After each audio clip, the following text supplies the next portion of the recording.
Hey, hey, hey. Time for another Out of This World story from rSpace. Wife has been in constant contact with her ex-boyfriend for 2 months straight on Snapchat. The street she goes.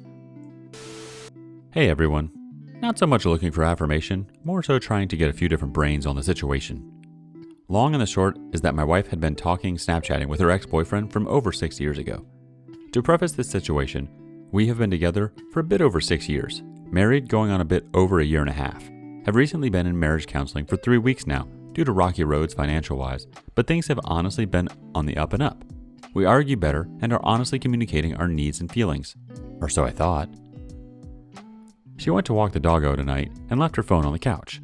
I normally don't ever search through her phone, as I trust her more than anyone I know. As I was walking past her phone to go to our room, her screen lit up with a snap notification from someone with the same exact name as her ex. I picked up her phone, unlocked it, and upon opening Snapchat, saw that she has a 64-day snap streak with this dude. I opened the snap, and it was a pic of him. It was indeed her ex-boyfriend. To make matters worse, there is an emoji symbol next to his name with 2 hearts, which, upon Googling, I found that it apparently means they have been each other's #1 snapped friend for 2 months straight. This is not the first time some shady stuff has happened with her and texting other guys.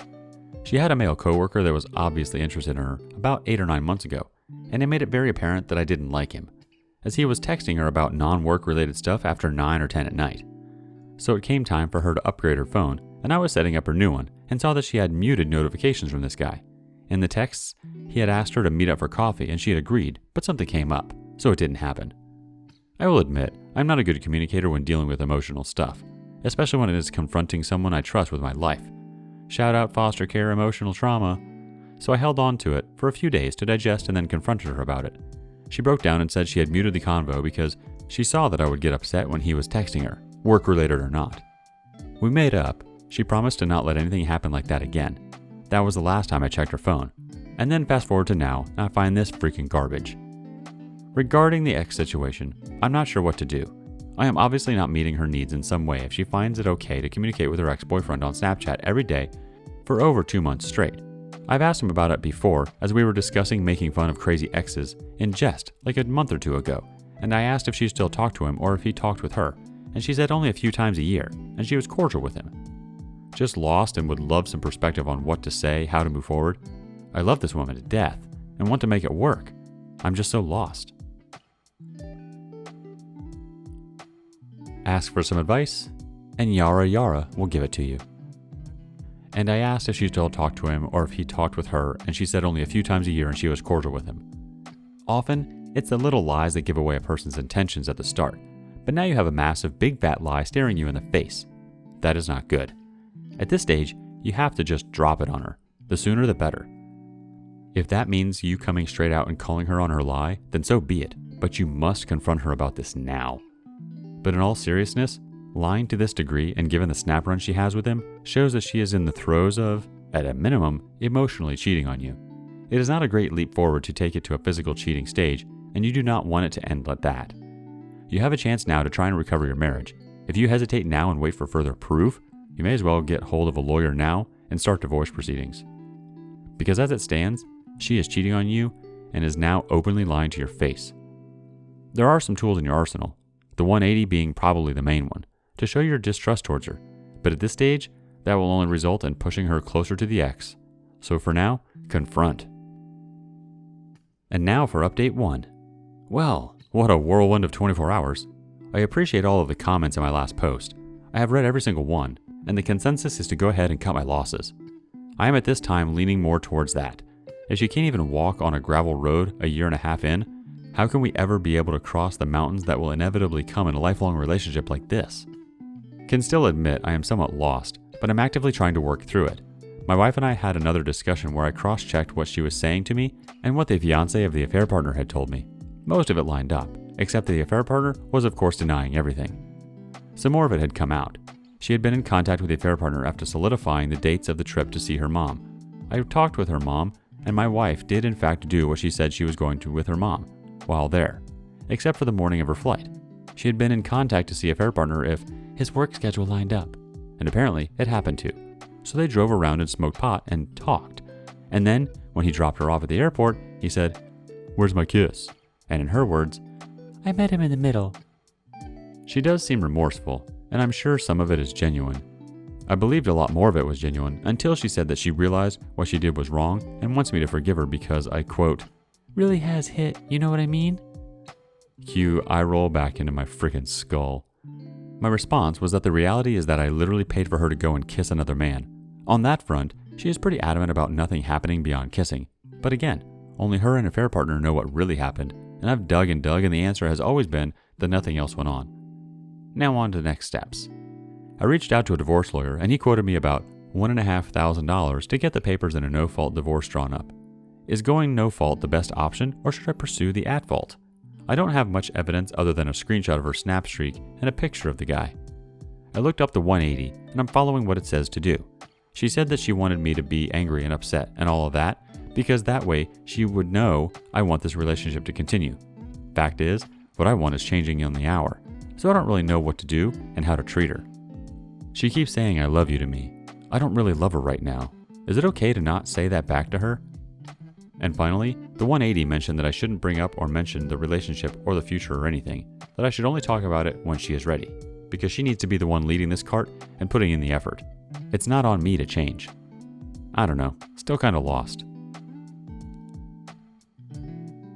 Some more reactions, one from Beb252.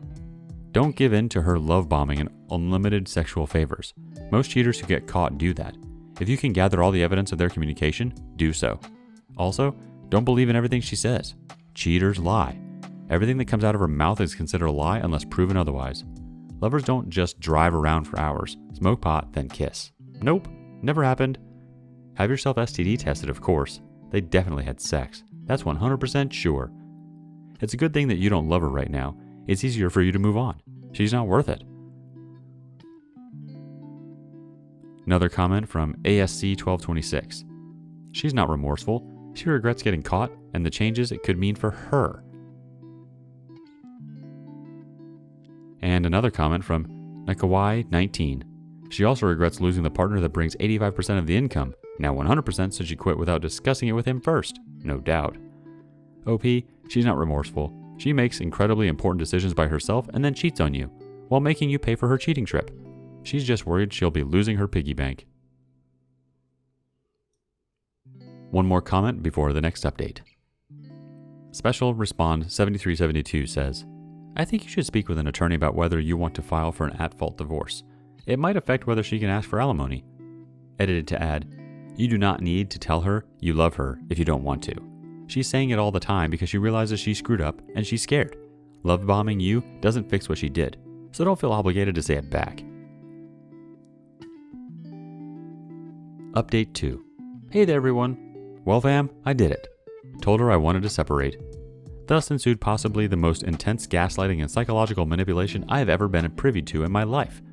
She has somehow twisted it in her brain that I am the bad guy for not wanting to try and reconcile, that I don't think our marriage is worth it. Whatever makes her sleep at night, I guess. Had a text waiting for me when I woke up this morning from her grandmother telling me how surprised she was to discover that my love for her granddaughter was too shallow to work through this issue. F that. I didn't cheat on me, her granddaughter did. I fully own my part in the condition that led my wife to make this choice, but I did not make her make that choice to cheat on me. I told her that I deserve to be with someone that doesn't cheat on me, and that I can trust unequivocally, and that her granddaughter deserves a partner that is going to trust her completely, and that I will never again. Was told that I have trust issues I need to go to therapy for because trust can always be regained. I just don't want to put in the work. I know what I have to offer someone, and I want to be with someone that I don't have to change for. That me being me is going to be enough and actually appreciated. My wife doesn't really like any of the hobbies that I entertain myself with. Going to drop the divorce agreement with her hopefully this week.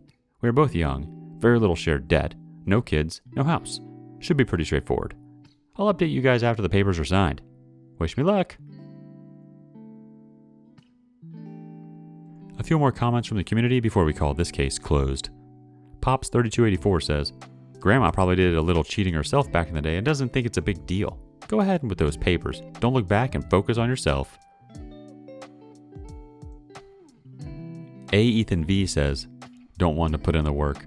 This makes me laugh. Granny should have berated her granddaughter for not putting in the work to not cheat on her husband. I suspect Granny or Granddad has had a few extramarital interactions in their day, so she's projecting her life choices on you. You do you. Don't let anyone tell you what you want, or what is good for your life. Belf17 says, "Good for you, mate. Don't hesitate to cut contact after the divorce." The last comment comes from Yara Yara, that I don't think our marriage is worth it. It doesn't occur to her that the marriage is not worth it, because it's not. Good luck in your upcoming divorce, and unless you have any reason, just ghost her from your life until the paperwork is signed, sealed, and delivered. Time to go 180 and gray rock on her from here on in.